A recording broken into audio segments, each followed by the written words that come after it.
tuning in for the third consecutive week with us. I'm Regina, and today we are going to be speaking about the kind of documents that you need to submit to the university to put in your application and secure your offer letter. Now, day in and day out, we speak to numerous students who want to study abroad. And after we understand your requirements, we decide upon a country, a university, and a course. The obvious question that you ask us is, what is the next step, ma'am? How do we proceed further? So the next step for you is to prepare your documents, get them all together so that we can start your application at the university. So today I'm going to be talking you through the list of documents that are required and how we can go about with your application process. Now firstly, when you're submitting an application at the university would require an ID proof of who you are and where you come from. So the university asks you to submit a scanned copy of your passport. Now when you're submitting this to the university, you need to submit the front page which contains your personal details and the last page which has your address details. So that would be the first document that should be added to your file. The second document would be your academic qualifications, that is to show that you meet the entry requirements on the published course. So your academic qualifications would include your 10th standard, your 12th standard, your graduation, that is all your semester mark sheets, and your passing certificate. Now in case if you're still pursuing a particular qualification, then you can just submit your previous qualification, and when we are filling the application form of the university, we need to mention that you're still pursuing that particular qualification. This will qualify you to obtain a conditional offer letter from the university. Now when you're submitting scanned copies of your academic qualifications, many of you will be having queries that you have backlogs. There is absolutely nothing for you to worry in case if you have backlogs. You just need to submit an evidence that you have cleared these backlogs, and the UK is quite open-minded as long as you've cleared these backlogs. Now the next important document that you need to submit along with your file is a letter of recommendation. Now this letter of recommendation can be given to you by your academic professor, the HOD or the principal from the previous institution that you were studying in. This has to be on a letterhead signed and stamped by the issuing authority. Now a letter of recommendation can also be secured from your workplace if you've had a considerable amount of work experience. Again, this has to be on the letterhead signed and stamped by the signatory.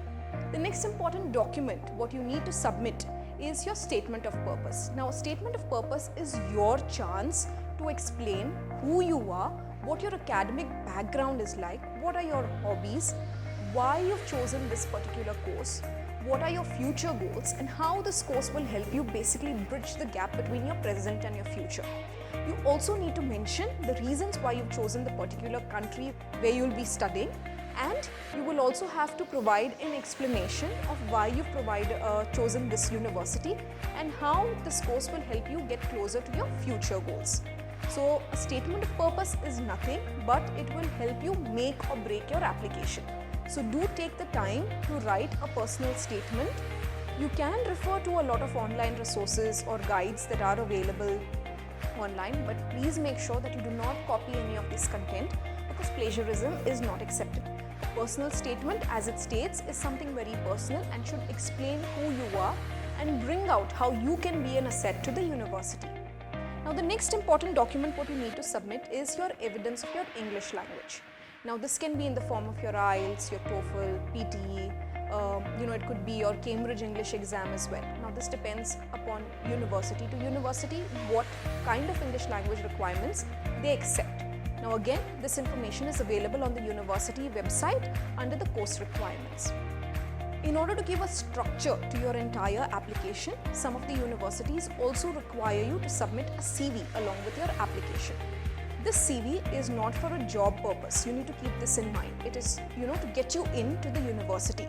So it should clearly lay down your academic achievements, your qualifications, and any work experience that you have pursued during your journey up until now.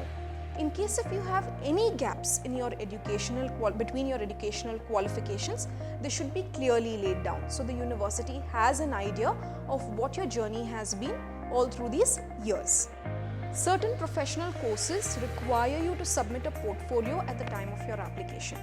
Now, these could be courses like the architectural courses, interior designing courses, fashion designing courses.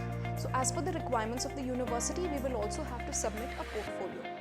Now the university guidelines are clearly laid out on their website under the course requirements as to what your portfolio should really look like and what are the points that you need to keep in mind while submitting your portfolio. Please make sure you go through these guidelines adequately in order to make sure that your application is a success.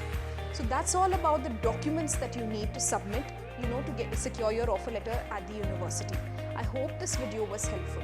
Now at Wikati Education, we give you a thorough checklist of what documents need to be provided as per your course requirements in order to help you get there at the university.